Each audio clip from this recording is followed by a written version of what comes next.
Like, that doesn't come down the conveyor belt. Yeah. This kid's a really, I mean, he's better than Ricky Rubio, but he doesn't he doesn't look special to me. I think his feet is slower. His feet is slower than rush hour traffic. Okay. That's my takeaway. He doesn't pop athletically. Yeah. The athleticism, that's a problem. The lack of athleticism. Yeah, it doesn't have it. He shoots it like he do? No, he don't shoot okay, it like that.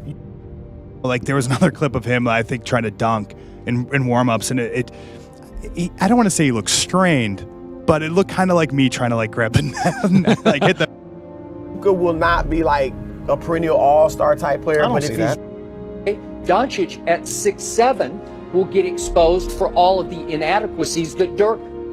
I don't believe he's a lottery pick. Not a lottery pick. No, I don't. Wow. He struggled with quick defenders.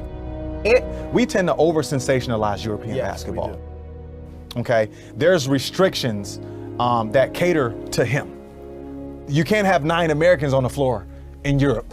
6 years ago, at the beginning of the season, Luka Doncic was an 18-year-old playing for Real Madrid that nobody seemed to really give too much credit to. Fast forward a few months later, and the world was raving about this 18-year-old kid who just led his team to win the 2018 EuroLeague tournament and win EuroLeague MVP. Still, there were many doubters. Some just didn't believe in the overseas quality of basketball. Because of all the doubt, he slid in the draft and was the 3rd pick. But even still, the fans were all falling in love with him, and when he got to the NBA, he showed all the doubters just how wrong they were. Fast forward 5 years, the team that believed in Luka lost faith and bet against him, trading him to the Lakers. But now LeBron is 40 years old, and all fans are wondering just who is going to take over the NBA when LeBron is gone. With Luka now on LeBron's team and mentoring him, we may have just found our answer. This is the story of Luka Doncic. Luka Doncic was the son of a pro basketball player from a league first division club where NBA player Goran Dragic began his pro career. Luka, 5 years old when he first met Dragic, always had a basketball in his hands and put up shots anytime a basket was open. Occasionally, he entertained the crowd with halftime dribbling at midcourt. More than a decade after meeting Luka, Goran had this to say about him. But the one thing I could say is as a young kid, he already had a passion for basketball. Luka Doncic soon grew out of ball boy responsibilities and halftime entertainment. It didn't surprise Dragic when he later heard that the EuroLeague powerhouse Real Madrid recruited Luka to join its academy at the age of 13. He was dominating the junior levels and making headlines in their native Slovenia. Goran said that everybody was talking about him and that he figured he was something special. Dragic had no doubt after sharing backcourt with Luka during the 2017 Eurobasket tournament where they led Slovenia to the nation's first title. Dragic earned tournament MVP, but he was certain that Luka was destined for stardom after the then 18-year-old stood out against NBA players. What do you think for this one, Wonder Boy? Wonder Boy. He gonna be the best player in Europe in a couple of years. Trust me on that. Europe? In Europe. Or maybe in the NBA. Luka. In NBA too. In NBA too.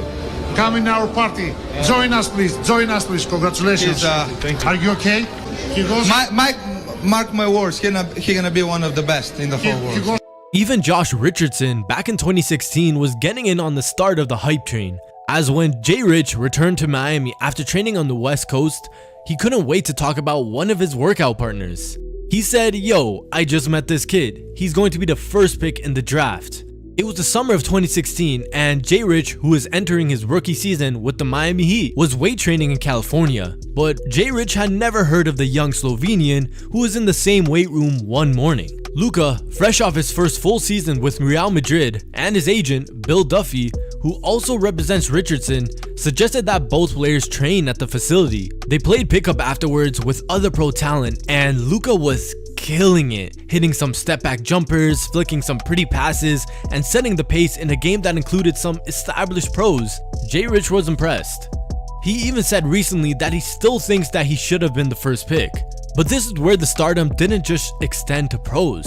This is where the world was getting to know the name Luka Doncic. The hype was growing every single day, and in 2018, at only 18 years old, he led Real Madrid all the way to the EuroLeague and completely took over in the Final Four. Doncic contra Datome, abre para Carroll que apunta, dispara y la tiene Luka. Con ganas siempre de echar el balón hacia adelante, se frena Luka Doncic, el lanzamiento de Colo a John, se la da Luka Doncic, Luka se queda solo, vuela el triple larguísimo. Tienen que ajustar, Ahí está Luka, se para, vuela el triple. Bueno.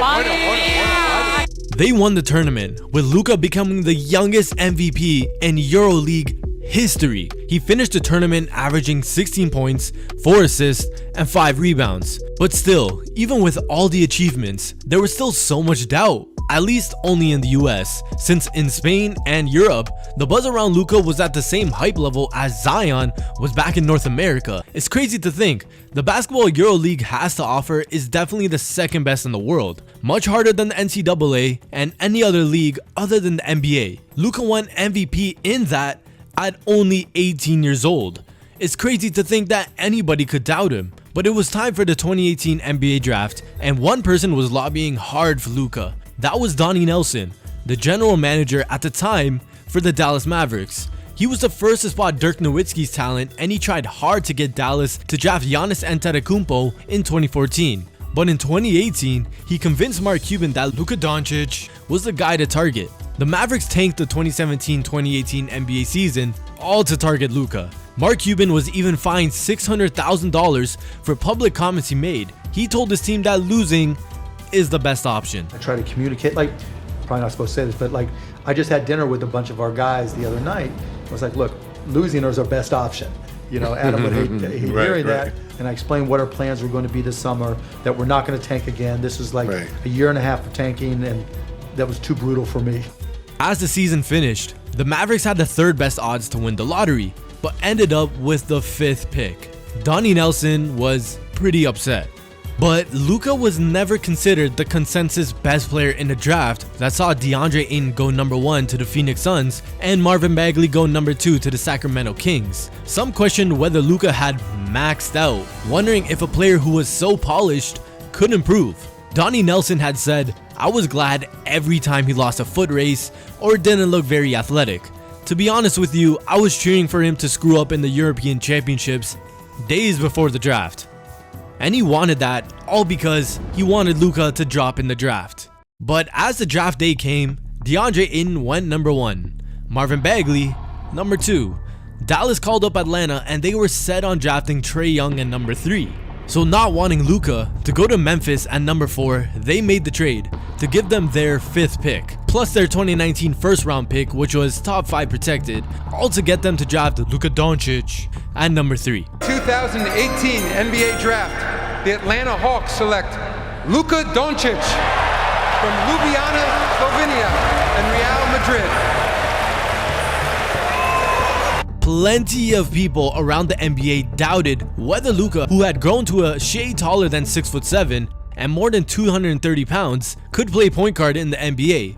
One talent evaluator for a team picking a little later in that lottery compared him to Hedo Turkoglu, a skilled forward with playmaking ability, a good player definitely, but far from a superstar. Mavs coach Rick Carlisle admits that even he considered Luka's NBA position to be unclear. He knew Luka had the vision to be a primary ball handler, but he wasn't sure a player that size and with that kind of athleticism could play point guard against the world's premier athletes. Rick Carlisle said, "There's just a perception that players that are big and strong just aren't going to be able to do it because of how could they possibly be quick enough." But one of the things that you find out about Luka when you see him day to day is that he's not only strong, but he's quick and powerful and fast, and deceptively so in all of those areas. It took about a day or two of watching Luka play pickup ball at the Mavs practice facility in the fall before his rookie season for Carlisle to be convinced. He was playing the point and he was seeing everything. He was making amazing passes look so simple. He was impacting every part of the game. He was getting a lot of rebounds. He was finding people on time, on target. It was clear that he could play point guard. Let's put it that way.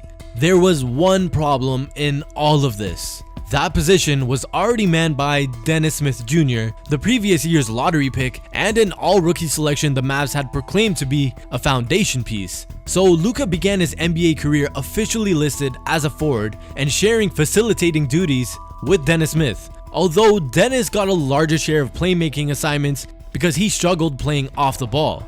But Luka made his first start at point guard 6 weeks into the season when Dennis missed a game due to injury, and Luka recorded 15 points and 8 assists in that game in a win over the Boston Celtics. He then averaged 20 points, 7 rebounds, and 7 assists during an 11-game stretch in December when an injury sidelined Smith for all but one game. The Mavs soon came to the conclusion that they needed to move on from Dennis Smith to maximize Luka's potential. Dennis ended up being part of the package Dallas sent to the New York Knicks in the Kristaps Porzingis trade. And this is where things really started to open up for Luka, and he ran away with 2019 Rookie of the Year honors. But in the next season, he made such a leap that he was the Most Improved Player finalist, averaging 29 points, 9 rebounds, and 9 assists per game. The only players to stuff box scores with stats that matched or exceeded Luka's in those categories over the course of his season was Oscar Robertson and Russell Westbrook during his MVP season. Luka was even more productive during the playoffs, where he averaged 31 points, 10 rebounds, and 9 assists, and they pushed the Clippers to 6 games despite losing Porzingis to a knee injury midway through the series.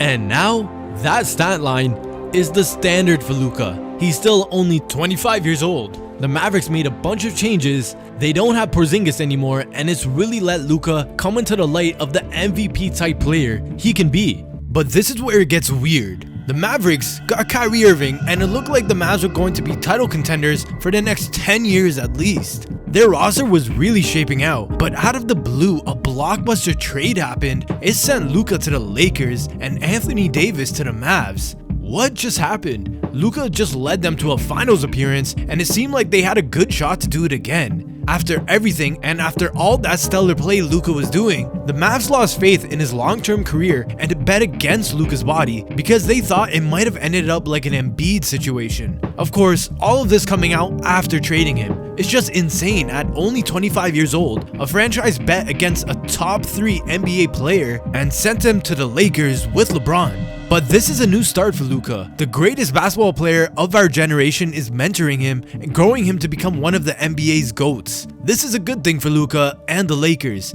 I can't wait to see just what him and LeBron are capable of. This will be the first time LeBron isn't the best player on his own team. And knowing Luka and his insane play, we are going to witness greatness from him for years to come on one of the biggest markets ever. With the Lakers, we may and probably will see the first time Luka gets an MVP. And if the Lakers do what I think they're going to do, that will certainly be the case. I mean, he's dropped 73 points and he's had a 60-20-10 game. Of any team in the NBA this year at 6. And if they finish this off at 7. Luka. Here is Luka giving the ball up to Hardaway. Luka with the rebound, puts it. Nothing shocks me about this game. And that Drew rim, it still is looking at it. Teams, they're combined 0 for 8 from the floor in OT. There's the must-make field goal of overtime to give Luka 58 points, and the Mavericks have fight. Any lingering doubts since his arrival as the most accomplished European team in NBA history have been replaced by a sense of anticipation only a handful of players can command, and it happened much faster than many predicted. The Mavs bet against him, and Luka is ready to just show them how wrong they were. I can't wait to see what he's gonna do with the Lakers and LeBron. It's gonna be a movie. Hey, do you want to see the story of LaAngelo Ball? If you enjoyed this one, you'll enjoy that one. So click right here.